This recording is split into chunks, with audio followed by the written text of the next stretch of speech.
This is an informational video about the Speedrite S1000. We wanted to demonstrate how to properly connect the battery inside and also charge the battery, because that is incredibly important with any of these all-in-one solar units, to make sure that the battery is fully charged before you go to use it for the first time each time. And also, if you do need to replace the battery, that battery will need to be fully charged before you go to use it. This is how the S1000 will look and while it's in its packaging once it arrives to you. This is really great sturdy plastic. It may change. I hear that they may be changing it to a cardboard box, but for now this is the packaging that it comes in. And we have one that is out of the packaging for demonstration purposes. There's a little clip underneath here that you just push on and it swings back to open up and you can see what is inside. So here are the battery clips.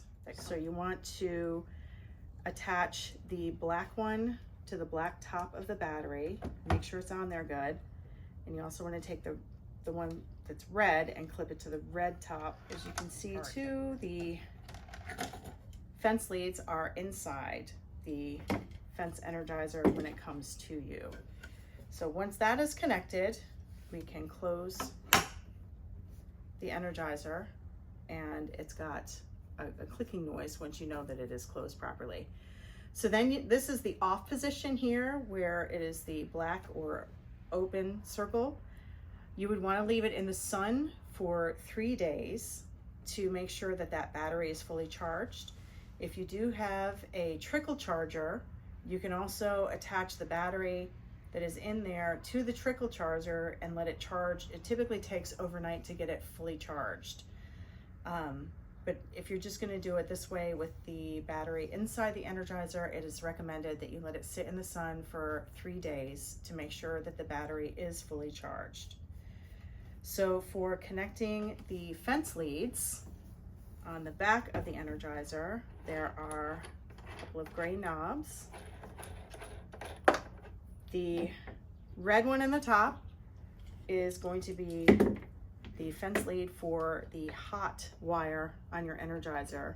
You just slip that over top and put the knob back on. And there is a little groove right there where you can slip that in so you can get a good tight connection. It doesn't have to be clamped down super hard, just, you know, hand tight is fine. And the green one is going to connect to your ground system. If you're using just a 3-foot T-handle ground rod, you can just clip that to the top of the ground rod. Clamp that down. Just like that. So then it would be ready once the battery is fully charged to be able to attach to your Energizer or to your fence and your ground rod. Once you turn it on, you will see that it is working because the green light will flash to let you know that the Energizer is working. Okay, so here we're going to show you how to test the Energizer with a digital voltmeter. Once you get everything hooked up inside and get the battery fully charged. And I know some people ask, you know, what would the voltage be once the battery is fully charged? So, you know, we can test it and show you how to test it. So I've already removed the knobs on the back. And here's a Patriot digital voltmeter. For those of you that might not know, Patriot and Speedrite are actually made by the same company. So they're pretty much interchangeable, especially with these solar units. So here's how you can test the Energizer. Got the red clip goes on to the red knob, and then you're going to want to touch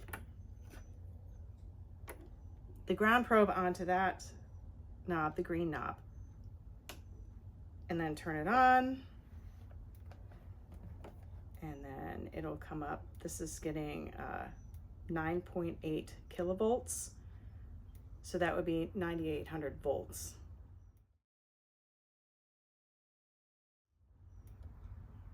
So that battery is fully charged and it is working well. Thanks for watching this video. Don't forget to like and subscribe, and order all your fence charger needs at www.speedritechargers.com.